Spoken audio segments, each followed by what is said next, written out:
Hey, this is Billy West from Show Business. Anybody there? No? Philip J. Fry, greetings from the year 3000. It still sucks. Jack Games. That's the words to remember when you go into outer space. Good news. Jack Games. Hey everyone, this is Jeremy, owner of Jack Games, and we're here with a deck profile for yours truly's top 32 Jiro good deck at the regional license exam over in Orlando, Florida this past weekend. And this deck also got top 16 at the provisional side event they had there as well on Sunday. So let's get into the deck. So we have Jiro. She's probably my main character, of course, and I like her in person because her effects or her enhances is not modified for the online format. So let's get into the card. So we got the enhance, which is really great. Once per turn, look at the top two cards of both players' decks. You may replace them in any order, which is nice. So you can kind of stack your deck, stack your checks, make sure you check what you want, you draw what you want, and your opponent has to either check bad or you kind of mess with their head a little bit, which is pretty cool. And what makes the card really strong is the responses. So responses, after you play a charge attack, it gets +1 damage to each card in your card pool. And that's also counting itself. So even if your first attack is a charge, you'll still get +1 damage. Second response is you get +1 speed for each weapon in your card pool. Same effect. So we're just sitting there buffing up our stats as we go on through our chain. So first, let's get into the foundations. So with the zero diffs, we play 4. It can't be fixed. So love this card. Very good stun hate. It kind of was annoying because a lot of opponents would say I build like 2 or 3 of these down, they would just not stun me all game. Which is kind of important to know because one of the cards coming up I'm about to drop down to 2 of. But this card's really good, and it works really good with one of our attacks as well once you get to our attack lineup. It's just a good card in general, and it's a good 1 high block, which is nice. We have a 2/2 split. We have a Recovery Girl's Kiss, and we also have a 2 Battle Resolve. So it was a little annoying. One of my testing partners I used to play 4 Recovery Girl's Kiss because I love the enhance to gain the health, which is always important. And also it just flips, the cost is flipping it, right?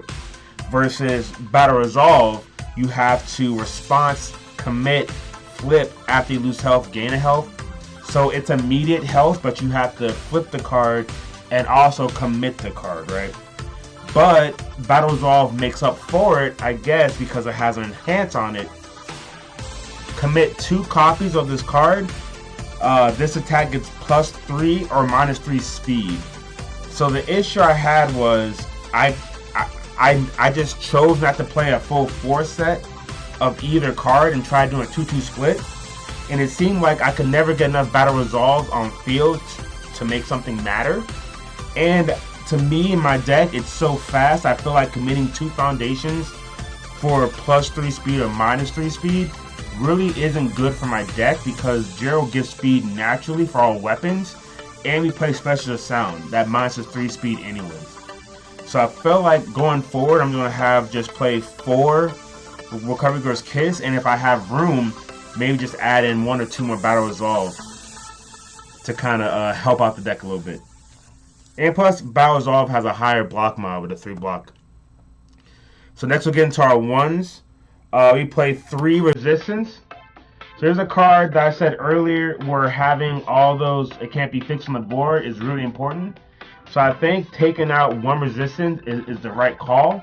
It's still a good card though. So I kept 3 in just in case I want to break or somebody. But it never came up. I always go to down. Because the enhance is pretty good. Enhance commit, you're right with the next attack. This turn gets -2 damage. It's good. I just feel like when your opponent is going for the kill turn, you usually don't have a chance to commit this foundation, right?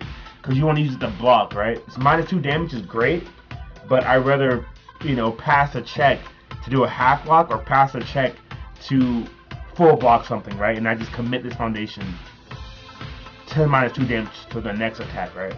But what's cool about this card is it does have the response flip after I play the stun ability, cancel it. So the deck's full of stun hits. But I think 2 is the right call for this one. We'll play 4 of the high value target. Love it. Didn't play anything that actually destroyed anything for the response on it. But it's a pretty good low block, so we have different zones in our deck. And what's cool about this is when committing cards to pass a check to play a block, this counts as 2 foundations. So it's great defense, and it's a 1 difficulty, so you can't go around with that. Next, we're gonna go get into our gotta play 6 checks, right? I mean 6 mods, not mods, but yeah, 6 checks. There you go, I was right. And it's called Bonds of Friendship, right? So it's a 1 difficulty, it's a 1 high block, it's a 6 check, so it's really amazing. And what's pretty cool is sometimes the enhance is good too, because enhance flip, this free attack is -3 damage. Sometimes it works against Frappe players that have some Fury/range attacks. It's pretty good against maybe like, it's just certain keyword cards you have to be aware of to minus damage when you can. But it's just, again, it's just a good 6 check. I recommend playing all 6 checks you can, because you never know when that 6 could mean a big difference in the game. So if you can play a 6 check, play 4 of it. That's my opinion. Next, we're going to play another staple, Disinformation Success. Gotta play 4 of this. It's just great because I like to build it down with like capturing that. I like building it turn 1. And with Jiro, you can see the top card of your deck, right? So say you've done your +2, you have an attack on top, you can pull that attack up without guessing on it. Or say you just check, and then your 3rd card is unknown. You flip this thing, you name attack. If it is, you get to put your hand. If not, you have a 5 on top. So it's like, it's just good to know. Good to, you know, it's just a great card. And it's good for defense too. Because again, on Jiro, you're not going to draw too much unless you have passing the torch, right? So on defense, it's good to have this card just to get that attack off your deck, right? Great card. Our last 1 difficulty is Manly Passionate Guy. So this card's great, lets you build on a foundation after you block with it. Face up, in fact. A decent little low block with 3. Not too bad, but it's still enough. And 3, it's kind of in between, right? Because 3 is a good amount, but should I go to 4? I'm not quite sure. If I'm trying to be aggro with this deck, probably 3 is just enough. Alright, let's get into our 2 difficulty foundations. We play 2 new training methods.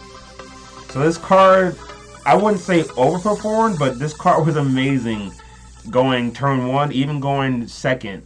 I just love it. Just, you know, you pay 2, you pass a check, you literally get to build out anything you want, committed, right? So no need to pass, you know, string of 2, 2, 2, 1, 1, 1. Nah, just build this, build your 2, build your 2, with a 1 diff, 0, and then you get to build your next hand, right? In this tournament, there was one game I played against, I think the person's name was Elizabeth, that I played on stream. I played against her in, I guess, after she played on stream. And I literally had turn 1 with a 6 card build, me going first. She went first. Actually, no, she went first both games. I had this card in both hands. In both games, I had a turn 1 build of 6, which is like my entire hand. Thanks to this card. Let me do this, you know, having good checks, building in my higher foundations afterwards. Card's great. And what's cool is you have to be smart with this card, right? So, because the responses, well, second response is commit, flip after you check a foundation, add to your hand. You got to be real smart because Capture Net does come up in this deck, right? So you might want to grab that foundation you want that you checked to put in your hand to then play, and then play Capture Net right after that, right? That's a good play. Or you can check it to pull up a block you just blocked. Say it's your last card in hand, you check a foundation, you can you make a block, check a foundation, flip, commit, pick up that block, you know they're probably going to have, right? Or that you need. So I have 1 in the side, but I'm pretty sure I'm bumped this up to 3. So we're going to play 4 special sound.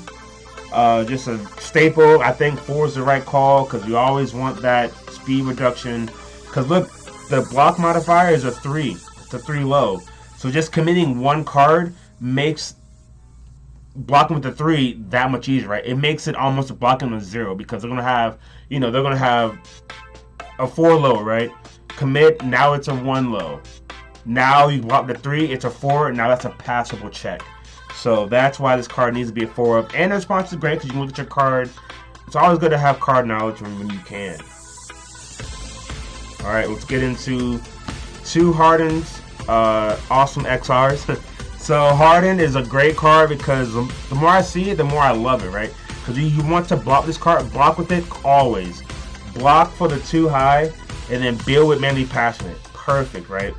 And then because when you block with it, their next attack is -2 damage. So it's like a preemptive block, -2 damage, paired out with resisting, that's -4 damage on their next attack. I pretty much want to end their turn, right? Like, well, crap, dude. Like, it's hitting for -4. What attack can be, how high can I pump it up for free, right? If you hit him with the Harden and then commit for with resistance. Great card. And it's cool on offense too because we can enhance commit to get +2 damage to our attacks. We don't have anything that harden it in our deck, but it's still +2 just in case to put some damage through, which is nice. Lastly, you play 2 Passionate Torches. This card's great. It's good to draw, but honestly, I think I only want to run 1. I feel like with my attack lineup and the way I see my deck enough, I don't need to have 2. And I feel like if I do mill it, I can always put on top with Special Sound. I can draw by looking at Jiro. I can commit the new training method and pick it back up and use it again. Like, I think one's good for me, but it's just a good card to draw 1. Good commit, draw 1, no cards in hand, draw 2. It's just a good card. I just never really played it. I never really saw it. I pretty much sided out every game. It was a side out. Because every game I need to either have more attacks or more foundation pressure to build up my stage, right? So next we're going to get into our attack lineup. So you play 3 Specialist Sound Waves. Love this card. I got lucky enough. I got to pull literally all 4 XR first editions. I only play first edition or collect first edition. Gotta be that guy. But I love it, man. It's a charge, so it's going to get a damage every time. It's Flash. We love Flash. We love Flash. This deck is like Flash kills people quickly. Flash lets them just skip the enhanced step, right? Block it or take it. With Jiro, you're taking at least 4 high for 4 minimum. But we play this guy late. It's a 3 check, right? So it's amazing. So your foundation attack on a 5, bro. That's passable, easy passable.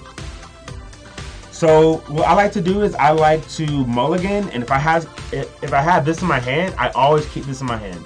I always keep it, I always review it, and then I draw my 6, whatever, right? Because I want this card in the drop for the for the response on the card. When I play the card, I can remove a momentum to stack my deck with 2 cards. So I pretty much always want to stack one of these on there and a 6 check or a 5 check to guarantee my moves, right? And this move pretty much always comes out as my 3rd or 4th attack regardless, because you're hitting and you're swinging or blocking. You can Jiro once before that to make sure this passes. Then you hit him with the Flash, like dang, that's Flash on my 3rd move. That's a 4 high for 3, 4, 5, 6. That's pretty good there, right? And you just do it again. Flash it on a 6 now. You stack your deck. You check a 6. It passes automatically. Do it again. Just loop it up. It's such a good card. And don't be afraid of 2 check. Don't be scared. Alright. So again to the 4s. Another Flash. I told you, we love that Flash, right? This card is good in this deck too because it has a momentum enhance, right? So flip your next charger weapon attack, it's -2 difficulty. This is amazing. So it's going to pretty much make anything on a 4 for the most part. You know what I mean? You're going to play this first, it's almost first. But it's so good because it has flash and it's a low. So it's a 4 low for 4.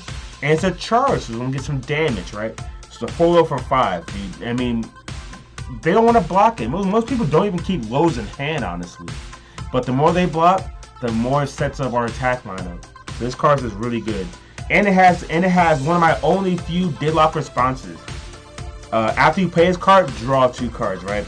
So why do we need Passion Torch? We just play late game and draw them out, right? So if we're trying to win by turn 3, Passion Torch is kind of a dead card. Now we'll play 4 Capture Net. Love the card. A good 2 high block. We love the combo enhance. It's a charging weapon, so it gets a speed and a damage bonus. And what's cool is that it has a combo foundation. You get stunned too, right? So you combo foundation, play this card. I like to foundation, play this card. I like to combo. I like to build down. I like to stun 2 of them, and then I like to Jiro.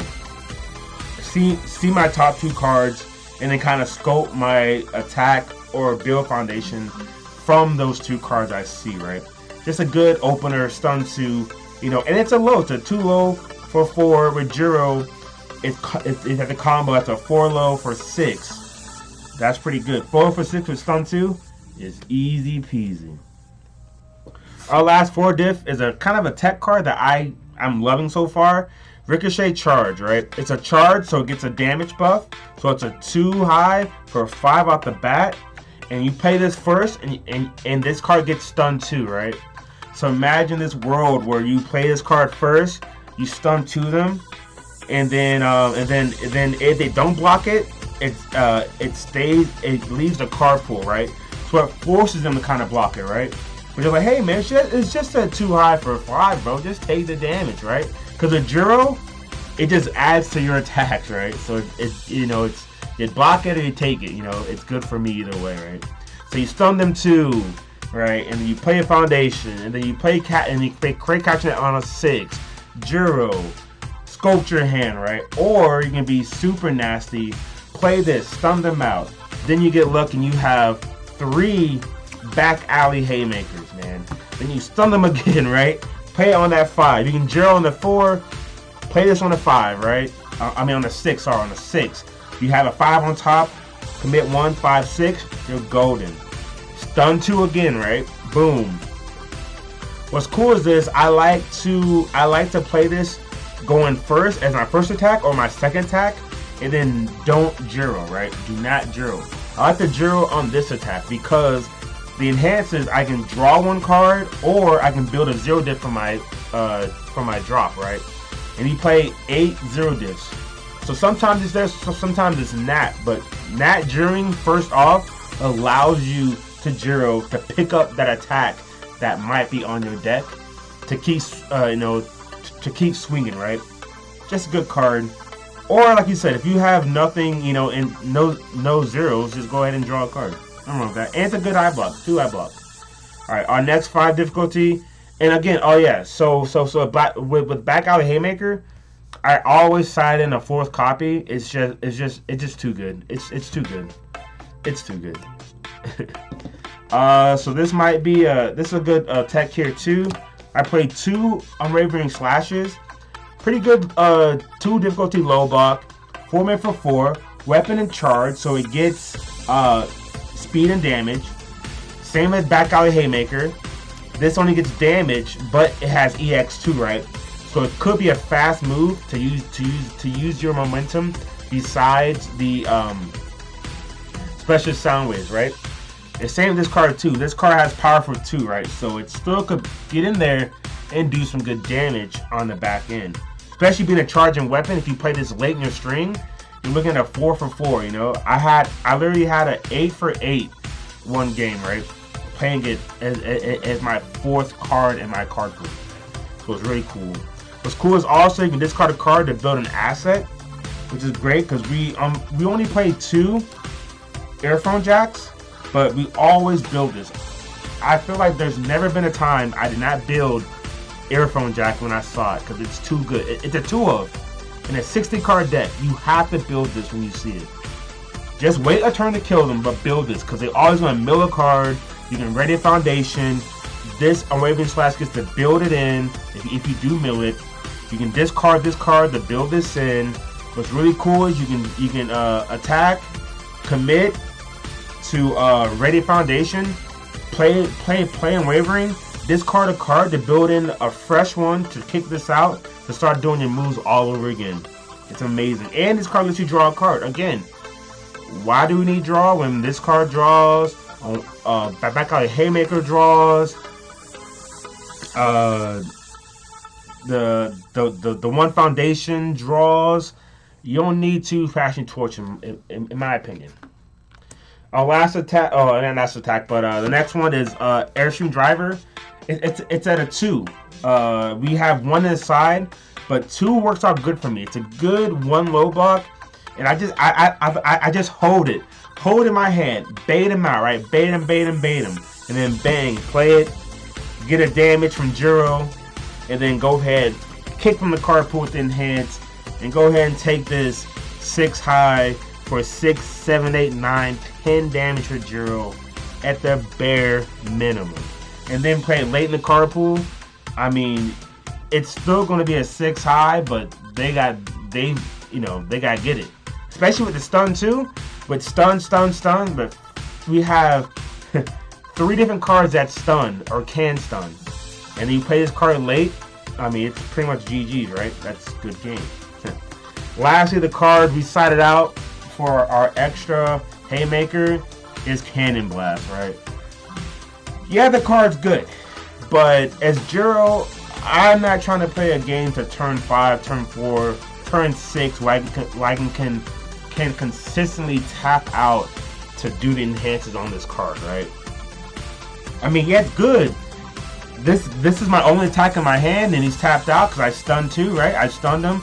He built 4 foundations. I stunned him, right?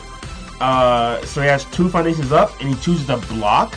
I'm like, great, I got 5 foundations. I Jiro on the first attack. I place on a 5, 6. I check a 5, commit 1, and then commit 2 for the enhances. That feels good, right? That's good, because it's Jiro too. So Jiro gives it a buff, boom, boom, speed and a damage beyond its own enhances. So it's good. That's why it's a 1 of. But I sided out every time because I felt like stun was better. I felt like draw a card or build a card was better, especially early on when you're trying to kill them, right? This thing early on was always blocked. Was always getting blocked the attack or was never played. I think I didn't play this card once all tournament. There was just better options to play, right? So that's the main deck. Sorry to go long. That's the main deck. Next, we get to the side. And tell you kind of why I sided this in, right? So I sided a Harding, extra Harding, because sometimes I feel like I need better defense, right? Especially against like Osui, right? Who plays those attacks that just that just don't stop. They do not stop. If I go first against Osui, I got a great chance to win. If I go second against Osui, if I lose the die roll, I'm there for an uphill battle, right? But if I go first, I think my aggro is enough to beat Osui in 3 games, right? I win game 1, they win game 2, I win game 3. It's just probably whoever goes first, right? And with Harden, that makes it that much easier because I can block with it, build it down, or keep in the card pool, and the next attack is -2 damage, right? It makes them have to play harder or commit more foundations to actually kill me that much harder, right? So that's why I have 1 on the side. We have 2 You're So Obvious, again, for Osui. Maybe even Kirishima now, because that dude was off the chain with like the yeah, I actually played against Andrew Duvall. He got top 8. Yeah, he was top 16. He was in top 8. This card's been great against him. It's just it sucked because he won the die roll, man. He wins the die roll, he wins the match. He wins game 1, I win game 2. He wins game 3. Just how it goes, right? But I'm thinking about maybe mainboarding 1 copy of this and just taking out a Passion Torch, because I feel like just to have 1 in your main is good to see it, and then you sideboard in another one, right? Or maybe keep the 2 in and side it in, right? That's why I think You're So Obvious is a pretty good card, right? So next we have Taiyaki Fanatic. We have one copy. I never played this card. I never sided it in. I just felt like my game plan was to kill them fast and D up with like your Saravius and Harden. So probably side this out for some other card. I didn't really like it that much. New training method, definitely good siding, especially going second. I feel like just to get extra build if you can. I also think it's pretty cool that you maybe want to just mainboard it, right? Because it's still a good card, a decent high block. It helps you build your turns, Only downside of this card, it's a 4-check, right? But yeah, it's not bad at all. So again, we said we had the back out of Hitmaker. Definitely got to be a 4-of. Swap that out for Cannon Blast. That's what I did every side event, or every side I swapped it out. It's just too good of a card. We had one more Airstream Driver, just in case, again, if I'm playing like Osui, or a deck that wants to like build out or block a lot of stuff, long screen blocking. Just good to have. And this is made for Osui because they do play a lot of low attacks, right? And the card pool is so stuffed, we can't really get rid of our card pool, right? So we have to play something that's low, easy blockable attacks. Another Airstream Driver. Again, for the Osui matchup, we have 2 ultra compressed weights. It's kind of hard to judge this card because you sideboard in 2 cards. I didn't see this card at all in any sideboarded matches, right? It's only really sided for Osui. I sided once against an Ochako, and I feel like it doesn't do me justice, right? Only playing 2 Unwavering Slashes to even pick this up from the discard pile doesn't feel good, right? And it's a 4-check. It doesn't really help us progress checking 4s. I mean, it's not that good, right? So, I mean, is it good to keep in the sideboard? Yeah. Does it need to be 2 in the sideboard? Probably not. Probably 1's good, and maybe up another specialist, up another Unwavering Slash. Maybe, pitch 3 in the side, well, 1 inside and 3 in main then. To maybe fish for this more often when you do know or when you do see it for free. Maybe that's the better call than having 2 of these, because again, it's a 2 mid block, it's a 4-check. I don't know. It's just something I'm thinking about, maybe taking this one out, only having 1 to side and trying in something more defensive, maybe like a resistance or something like that. Last card we have is another Airphone Jack. Again, decent high block for the air decks. It's still going to be, if I didn't see Airphone Jack game 1, I'm probably going to side in a 3rd one in game 2, right? Because I love making the Miller card. I love getting my charge attacks a speed. I love it. I love committing it when I deal damage to Ray Foundation, especially if that's my attack, to Ray Foundation, so I have 1 extra foundation on defense. It's just such a good card. I think it's deserving, maybe even I see people play 3 in the main, but I think it's pretty deserving to just have, 2 in the main, 1 on the side. Yeah, so that completes the deck, and that kind of tells you guys where my mindset was. So my matchups, they were game 1, I played against a I want to say it was May. I want to say it was a May Hatsume deck, right? I'm pretty sure I played against that game 1. He won the dice roll.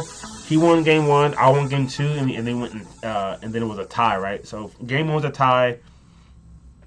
Game 2, I do not believe, I can't remember who I played, but I know I won game 2. Sorry about that. I won game 2.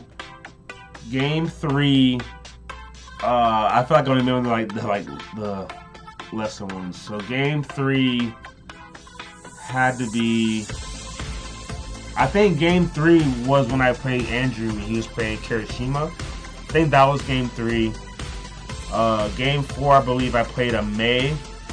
So, excuse me. Game 1 was Toga. Game 4 was May Hatsume. Toga was game 1.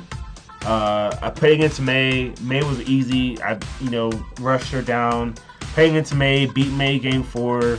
Game 5, I played against I believe it was Elizabeth. I'm pretty sure she was playing Ochako. So I can't remember which one it was. It was one of the one you commit. ass up the hand, that one, and started phase. It was that Ochako. I played that one, beat her game 6. Yeah, game 6. I think it was 8 rounds, I feel like. But the next game I played, it was against Froppy. Yeah, it was 8 rounds, and in round 6, I played against Froppy, and I won the dice roll. So scenario went the same way I explained. I won game 1, they won game 2, I won game 3, right? And I won because I had flashes. They just couldn't commit out to have flashes. They couldn't enhance on Froppy. They couldn't restand their stuff. I would just do like a flash, build. So they have to do it all in their turn, right? So it kind of messed them up a lot. And then like I said, once you have momentum, your 3 check is just too great. It has flash. They can't deal with it, you know. Especially nowadays, they just can't deal with it. Round 7, right? So again, we have to win out to get in, right? Round 7, we played against Moneta 2. And my friend hates that deck, and I feel like I have a great matchup. And I did. I mean, honestly, I lost the dice roll, and I won both games. Game 1 was actually kind of tough. Game 2 was cake. I got lucky. I blocked his first attack on his turn 2, and I blocked his second attack on his turn 3. So he had no momentum, and I was just pushing for game, right? At that point, he just chipped down. Chip, right? Boom, it was good. And the final game we had was against Bromley. I think his name is Chris, right? Chris Bromley, I think it is. He was playing Toga as well. He said he was playing against 4 different Jiros that day. I think Jiro was like 17 represented there. So a lot of Jiro decks there. I don't play against any Jiro decks, but I played next to Jiro decks, right? I don't play Jiro against Jiro. But he played Toga, and I won dice roll, so I slaughtered him game 1. Game 2, he sided into Ayama, right? So I didn't know what to expect. And looking back at it now, I feel like I should have been less aggressive in game 2, and I probably could have won game 2. I think I was off by 2 damage on killing him. And I should have just held that. I should have just held my attack and just went on next turn to try to kill him, right? But he won game 2. And game 3, he stayed his side in. I was a little over aggressive, I think it was game 3 again. But he just had the nuts, man. He just played like 6 attacks, I think, that turn, and I couldn't deal with it, right? I think I took 3 to the face. I blocked 1. No, yeah, I think I took 3 to the face. Blocked 2 attacks, right? And he still had 2 attacks in hand to kill me with after I blocked the 2 attacks and took 3 to the face, right? So I mean, he just drew the nuts, right? And what helped him win was that frog lash, I think it is. The frog lash that he plays it, he gets to ready like 2 face-down foundations, and he played the attack that way. So he was committed out, and then he did like Ayama's enhance for every. I think it's like any face-down foundation is -1 to his check. He had like -6 to his check, dude. It was like, bro, all right, you gonna pass that for sure, you know? So it's like only so much I could do at that point, but yeah. Other than that, it was a fun event. It was long. It was my first time even making it this far in the tournament, so it was really amazing. That was Saturday. Sunday, you played in the regional license exam, and it was really cool. I played against Ojiro. I played against a Froppy, which I hate. And I played against Ochako, who got me, who won the game, right? Who won the match, and I kicked out of top 16. Again, mistakes were made in that one. I could have beat that Ochako, my last game, if I had just played a foundation before, because I lost, because I left him at 2 damage. I lost the next turn. If I just played Jiro correctly, I would have killed him, but didn't. And then it sucked because on his kill turn, I had 3 high blocks in hand, and he won with a low. And he won with the high attack, and I was like, man, come on, man. Yeah, that's it. So like, comment, subscribe. Let me know how I'm doing. Again, this is Jamie with Jack Games. Be looking out for my content. I just uploaded a ton of videos today. This could probably gonna upload it tomorrow. Do it tonight. I'm gonna go. I got a new build. I got a new. I like Flash. I got a new Toga build. I mean, not Toga, but a Toru build coming up here soon. And maybe I'll build a Mina deck, a Mina 2, kind of like in the Flash a little bit and building the card pool and stuff. Alright guys, thank you. I love you. Wish you all the best of luck. And I hope to meet you guys real soon at my shop, JSC Games in Brandon, Florida. Thank you. This is Justin Cook, voice of Kirishima from My Hero Academia, man, and I'm giving a shout out to Jack Games, man. You've got to check it out. It's going to blow your mind. Stay solid as a rock.